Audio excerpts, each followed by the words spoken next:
Hello everyone, welcome back to my channel जिसका नाम है एस कोचिंग सेंटर। और आज की इस वीडियो में आज हम नया टॉपिक सीखने जा रहे हैं जो कि बिल्कुल ही फ्रेश है और एक अलग सब्जेक्ट जो कि आप सबकी मदद करेगा इस फील्ड में और ज़्यादा गहराई से इसे जानने के लिए। जी हाँ दोस्तों, आज हम स्टार्ट करने जा रहे हैं लेक्चर न्यूक्लियर फिज़िक्स के रिगार्डिंग। न्यूक्लियर फिज़िक्स आज के समय में इंडिया का बहुत ही ज़्यादा उभरता हुआ एक नया सब्जेक्ट के रूप में निकल कर आ रहा है। इंडिया में कई सारी ऐसी लेबोरेटरीज़ हैं, इंडिया में कई सारे ऐसे लैब्स हैं जो कि न्यूक्लियर फिज़िक्स के रिगार्डिंग काफ़ी हद तक जो है वर्ल्ड लेवल पे एक ग्रेट नॉलेज दे रही है, एक ग्रेट पैनल रेडी कर रही है। तो आज हम न्यूक्लियर फिज़िक्स के रिगार्डिंग स्टार्ट करेंगे अपना टॉपिक और बात करेंगे सबसे पहले न्यूक्लियर फिज़िक्स जिससे स्टार्ट हुआ उसका है न्यूक्लियस से। तो आज का हमारा टॉपिक है जनरल प्रॉपर्टीज़ न्यूक्लियस के रिगार्डिंग। अब दोस्तों, न्यूक्लियस है क्या? न्यूक्लियस एक तरफ से प्रेजेंट है एटम के बीच। एटम बहुत ही छोटे छोटे ऐसे कण, ऐसे पदार्थ जो कि हमारी आँखों को नज़र नहीं आते। न्यूक्लियस की स्टार्टिंग कब शुरू हुई? जब हम एटम के स्ट्रक्चर के बारे में पढ़ना शुरू करते हैं। ठीक है दोस्तों, एटम की जब स्ट्रक्चर की रिगार्डिंग काफ़ी साइंटिस्ट आगे आए तो उससे ही न्यूक्लियस के रिगार्डिंग भी लोगों को काफ़ी कुछ हद तक नॉलेज मिली। सबसे पहले हम बात करते हैं पहले वैज्ञानिक की जिसने न्यूक्लियस के रिगार्डिंग अपना पहला जो असम्पशन है या जो अपना कथन है उसको पेश किया था। सबसे पहले वैज्ञानिक का नाम था जे थॉम्सन। जे थॉम्सन ने 1907 में एक मॉडल तैयार किया था। उस मॉडल का नाम था प्लम पुडिंग मॉडल या फिर आप कह सकते हैं वाटरमेलन मॉडल। इस मॉडल में जे थॉम्सन ने जो ये आपको गोलाकार स्फीयर जो दिख रहा है, स्फेरिकल शेप में उन्होंने एटम को रिप्रेजेंट किया था। उन्होंने कहा था कि ये जो गोल सा स्फेरिकल शेप वाला स्फीयर है ये हमेशा कौन से चार्ज के साथ घिरा रहेगा? पॉजिटिव चार्ज के साथ। और इसके अंदर ये जो छोटे छोटे आपको गोलाकार में दिख रहे हैं ये क्या उन्होंने मानकर चले थे कि इलेक्ट्रॉन्स है और इलेक्ट्रॉन में ज़्यादातर क्या होता है? Negative charge. अगर आपको इधर से नहीं समझ आया तो आप अपने दिमाग में इन दिनों जो बाज़ार में सबसे ज़्यादा बिक रहा है तरबूज, उसकी छवि को लेकर आ सकते हैं। जब आप तरबूज को काटते हैं तो आपको एक लाल रंग का भाग दिखता है और उसके बीच में छुपे हुए काले रंग के बीज, तो वो जो लाल रंग का पूरा भाग है उसको आप मान के चले कि वो एटम का पॉजिटिव चार्ज्ड स्फीयर है। ठीक है, और उसके अंदर जो ब्लैक कलर के सीड्स होते हैं, काले बीज जो निकलते हैं, उनको ये मानकर चले कि वो क्या है? इलेक्ट्रॉन है। और जो इलेक्ट्रॉन होते हैं वो क्या होते हैं? Negatively charged. जिस समय में उन्होंने अपने एटम का इस मॉडल को पेश किया था उन्होंने ये भी कहा था कि जो एटम है उसका रेडियस 10⁻⁻10 मीटर है। मतलब हम सोच भी नहीं सकते, उससे भी कई ज़्यादा छोटा।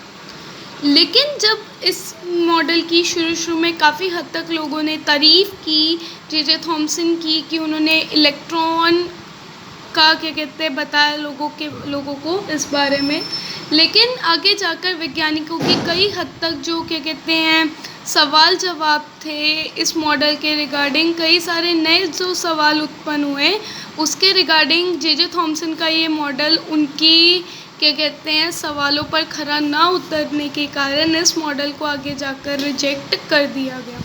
लेकिन रिजेक्ट करने से पहले जे थॉम्सन ने ये ज़रूर कह दिया कि जो पॉजिटिवली चार्ज रीजन होता है वो कहाँ पर प्रेजेंट है? किसी भी एटम के सेंटर में प्रेजेंट है। और उसको उन्होंने क्या नाम दिया कि वो जो सेंटर ऑफ एटम है जो कि पॉजिटिवली चार्ज्ड होगा वो क्या कहलाया जाएगा? न्यूक्लियस कहलाया जाएगा। न्यूक्लियस जिसका रेडियस होगा 10⁻10⁻14 या फिर 10⁻15 मीटर।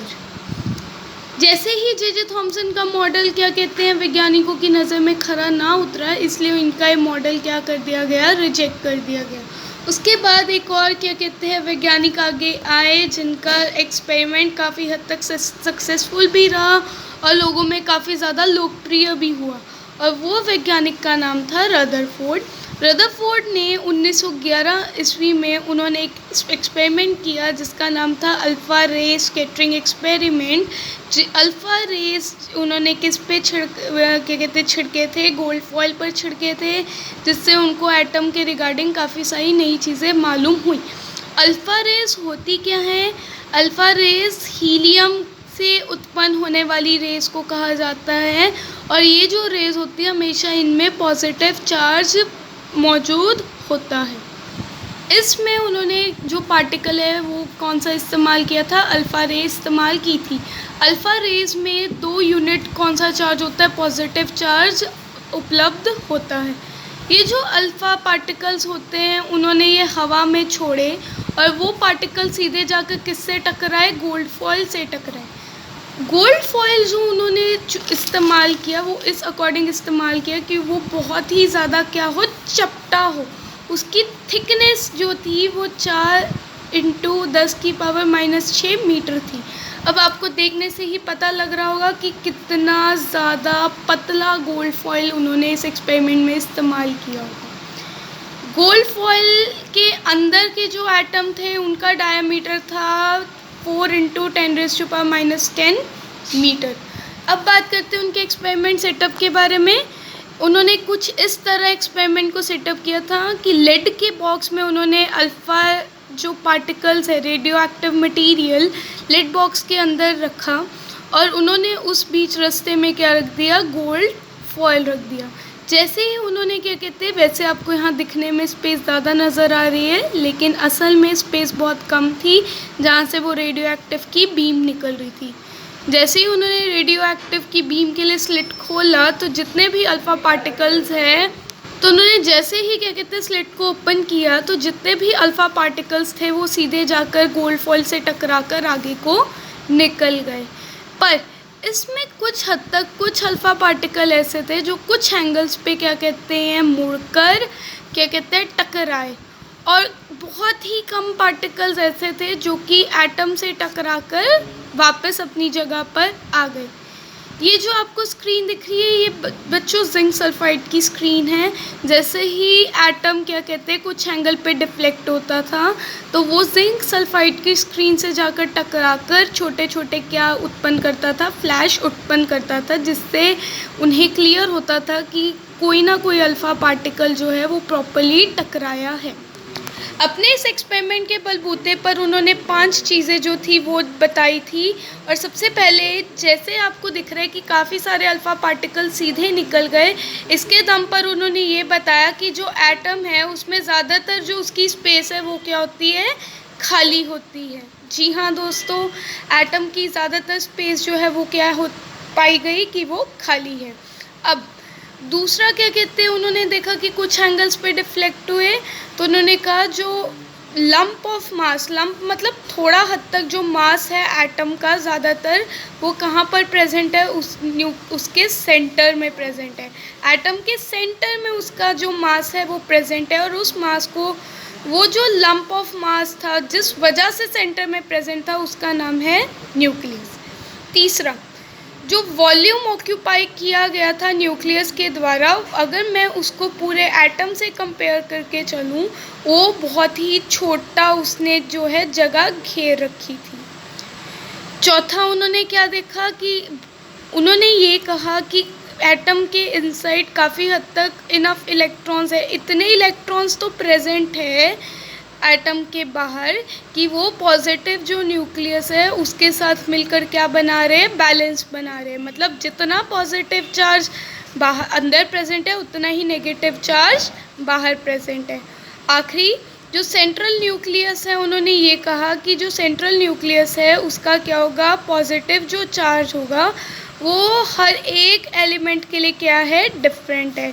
जी हाँ दोस्तों, हर एक एलिमेंट के लिए सेम क्या कहते हैं पॉजिटिव चार्ज नहीं होता न्यूक्लियस का। हर एक अलग अलग एलिमेंट के अकॉर्डिंग जो उसका न्यूक्लियस है वो बना हुआ है, और उसका जो पॉजिटिव चार्ज है उसकी वैल्यू हर एक के अकॉर्डिंग अलग है। तो आज की वीडियो में इतना ही। तो अगर आपको मेरी आज के इस लेक्चर में कोई भी डाउट है तो मुझे नीचे कमेंट सेक्शन में ज़रूर पूछें। और अगर आपको आज की मेरी वीडियो पसंद आई तो प्लीज़ मेरी वीडियो के नीचे लाइक का बटन दबाएं और मेरे चैनल को सब्सक्राइब ज़रूर करें और साथ में बेल आइकन अवश्य प्रेस करें। आज के लिए इतना ही, धन्यवाद।